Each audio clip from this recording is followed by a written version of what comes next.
dangerous storms and damaging winds across much of the Northeast. Flight cancellations in Washington, Philadelphia, New York City.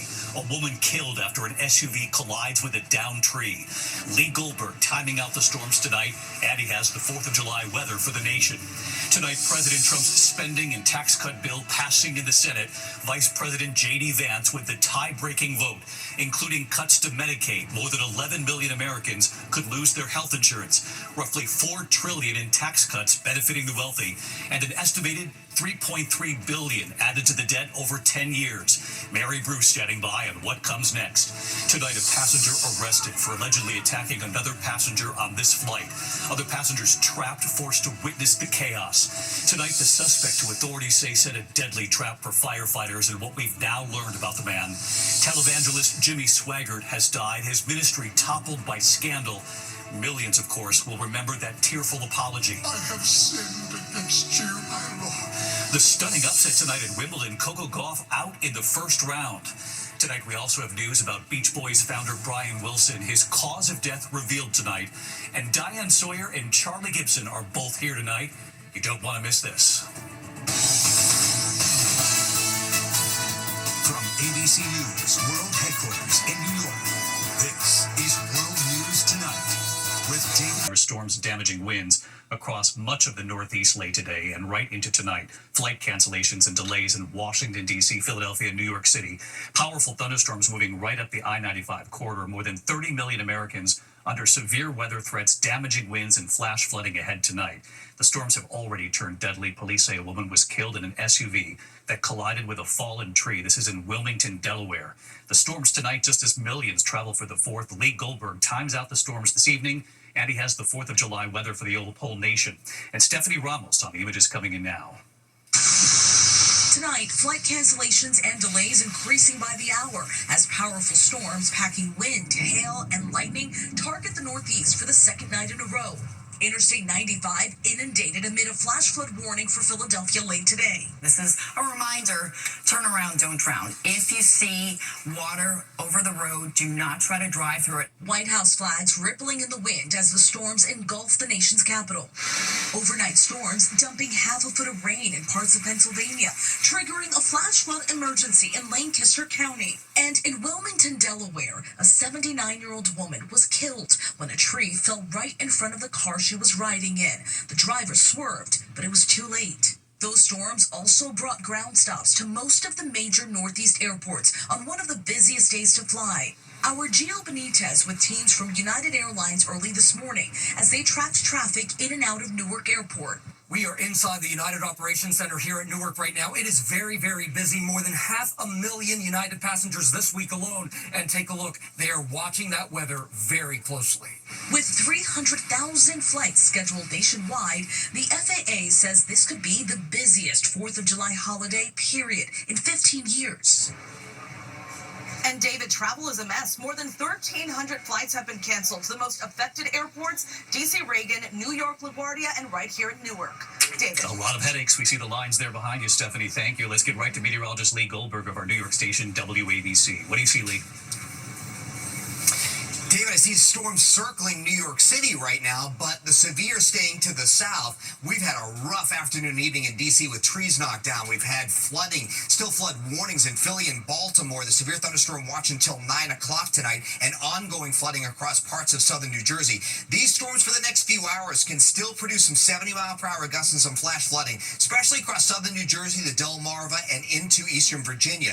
Later on tonight, just some lingering showers. That'll move offshore. One more round of storms on Thursday, and the Northeast gets a great 4th of July. That is not the case across Florida, unfortunately. A straddled front there, low pressure along it. Could be tropical. The next name would be Chantal, but regardless of named or not, you're looking at heavy downpours, potential flooding, and days of rain into the weekend. In terms of the 4th, dry in the southeast, dry in the Northeast, but you're looking at heat building into the Midwest. Some showers from the northern Rockies to Texas. The West looks dry, but once again, for the Macy's fireworks, it couldn't be nicer. Low humidity, Nice and dry, 80s by day, 70s in the evening hour. David, in the short term, just have to worry about a few more hours of storms in the Northeast. All right, and then it clears. Thank you, Lee, very much. We turn now to the breaking news from Washington tonight. President Trump's spending and tax cut bill passing in the Senate. It was very close. Vice President J.D. Vance with the tie-breaking vote. The bill includes major cuts to Medicaid. More than 11 million Americans could lose their health insurance. It includes roughly $4 trillion in tax cuts benefiting the wealthy.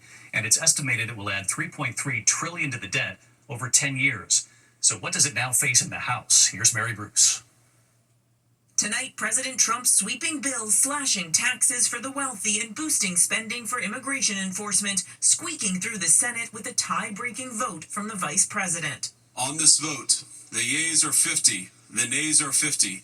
The Senate being evenly divided, the vice president votes in the affirmative. The bill as amended is passed. The bill features roughly $4 trillion in tax cuts, mostly for the wealthiest Americans. That will spur economic growth and more jobs and opportunities for American workers. It also fulfills the president's campaign promise to eliminate taxes on tips and overtime. And it includes deep cuts to Medicaid, which the nonpartisan Congressional Budget Office says will cause 11.8 million Americans to lose their health insurance over the next decade. The American people will not forget the betrayal that took place today. 3 Republican senators voting no: Susan Collins of Maine, Tom Tillis of North Carolina, and Rand Paul of Kentucky. Lisa Murkowski of Alaska delivering the deciding yes vote after negotiating an Alaska exception for some cuts to food stamps. She called her decision agonizing. Senator Paul said that your vote was a bailout for Alaska at the expense of the rest of the country. That's what Senator Paul said.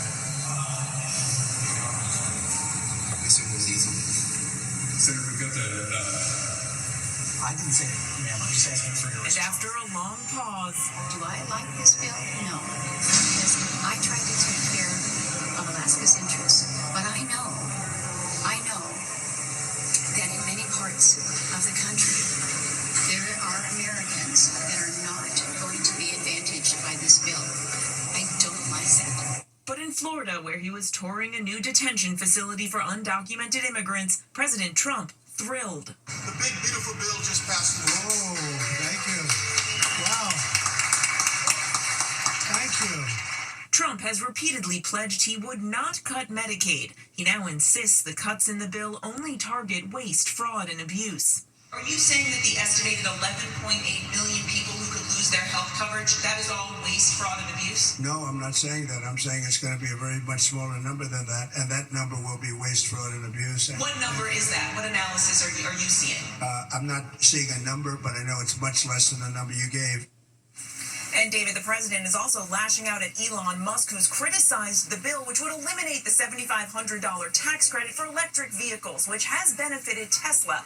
Today, the president threatening to go after Musk using the very agency Musk himself created, saying perhaps it's time for Doge to take a hard look at his government contracts. As for the future of the bill, tonight it is now in the hands of the House, where it is already facing resistance from some Republicans. David. All right, Mary Bruce, I know you'll be watching it for us. Thank you. Next tonight, the suspect accused of setting that deadly trap for firefighters in Idaho, and what we've now learned about the suspect. Matt Gutman is there again tonight.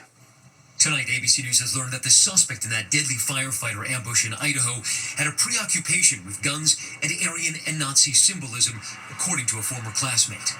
Authorities say 20-year-old Wes Rowley ambushed firefighters at a popular trailhead in Coeur d'Alene on Sunday. Right now, there's an active shooter zone. They're shot. The shooter killing 2 firefighters, wounding a third before taking his own life. Investigative sources telling us the suspect grew up around guns in Arizona. And tonight, the suspect's former classmate, Dieter, who asked us only to use his first name, telling me the suspect had a passion for guns. He was very pro-gun. He would show us him shooting, whatnot, like send us videos. And Dieter also says that Rowley had gotten in trouble in high school for drawing swastikas in textbooks. You're saying he had an affinity sort of for the Aryan race? I would say yes, for the Aryan race, for Nazism. And tonight, as that wounded firefighter, Dave Tisdale, fights for his life, the community coming together. David, officials tell me they've largely contained that fire. They've begun to process that scene. They also say nobody saw this coming. The suspect had no criminal history. They've now gotten into his phone, working on that. They've also been poring over his social media. They found no links to any extremist organizations, David. All right, Matt Guppin in Coeur d'Alene, Idaho tonight. Matt, thank you. We learned today televangelist Jimmy Swaggart has died. Swaggart with millions of followers in the 1980s and 90s until his fall from grace. His confession after being defrocked for what the church called moral failure, seen by millions of Americans. I have sinned against you, my Lord. Swaggart never stopped preaching the gospel. Tonight, this post from the family of Jimmy Swaggart. I have fought a good fight. I finished my course. Jimmy Swaggart was 90. When we come back here tonight, we have news this evening about Beach Boys founder Brian Wilson. His cause of death has now been revealed.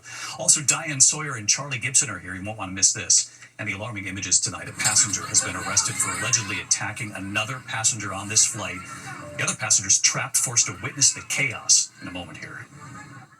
A New Jersey man has been arrested after allegedly attacking another passenger. The Frontier flight had just landed in Miami on Sunday. The two trading blows as other passengers watched. The video now emerging. Authorities say the man who was attacked was not hurt. The alleged attacker was taken to the hospital and then booked on a battery charge.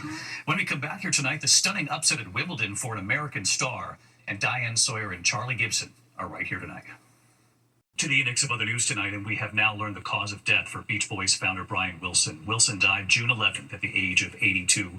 USA Today now reporting tonight that he experienced several minutes of respiratory arrest. Other contributing causes listed were sepsis and a bladder infection. He was cremated and buried in a cemetery in Southern California near UCLA. French Open winner Coco Gauff is now out at Wimbledon, losing in 2 sets to an unseeded Ukrainian player. It's the second time in 3 years the number 2 ranked Gauff has been knocked out at Wimbledon in the first round, but of course with that French Open win under her belt. When we come back here tonight, Diane Sawyer and Charlie Gibson are both here tonight. A personal note. Sitting down with Barbara Walters. I know you don't want to talk about guys. How are you going to find anybody? No one ever got out totally unscathed. She asked the question nobody else had asked. Ladies and gentlemen, Barbara Walters. Finally tonight here, a personal note about someone we will miss here at ABC News. There she is, right there. The one person who is here every night who you don't see. Michelle Mayer has been standing right next to that camera, cueing me and so many other anchors, Peter, Charlie, Diane, for decades. She's been at ABC News for more than 30 years. And if you look closely, this wide shot of the studio before we go on, the camera pans Shelley with her hands on her hips. And I always call out for her, Shelley. And then, as Michelle knows more than anyone, in these chaotic times, right before we go on our joke, I triple check we know what day it is. It's good to have you here on a Wednesday night. Wednesday. Michelle started as a prompter operator for Peter Jennings back in the mid-1990s, and then stage manager. Peter on his way to the studio there, Shelley on set there in the background, ready for him. She would travel with Peter to Hong Kong, the conventions, to Cuba, working with Charlie Gibson when he became anchor. She always knew that Charlie would walk up those stairs to the studio at the last minute. And then she was there for Diane Sawyer, her partner behind the scenes while Diane was on the air, guiding her as she has guided us all.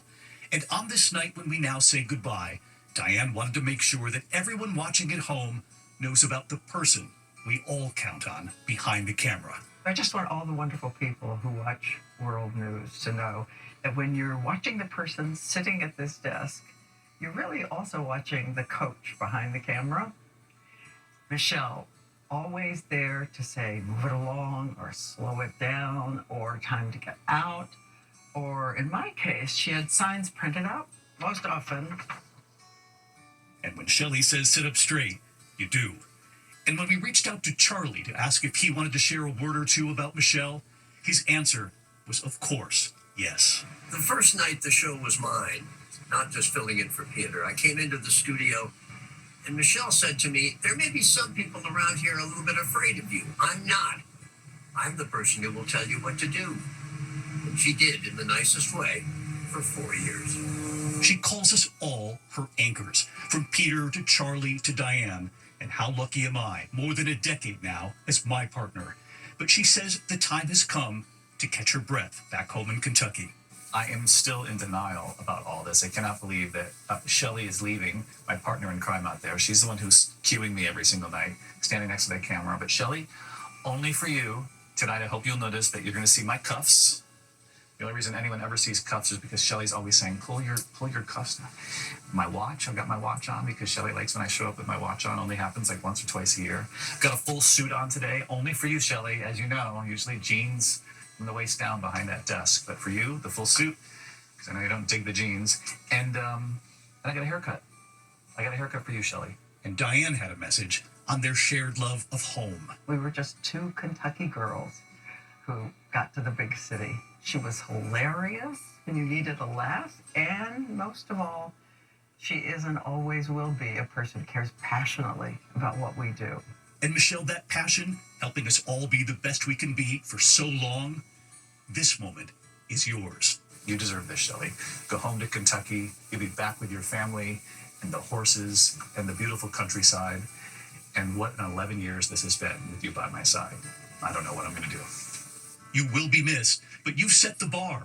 We'll be pulling down our shirt sleeves and sitting up straight for years to come, because we know if we don't, we'll be hearing from someone in Kentucky.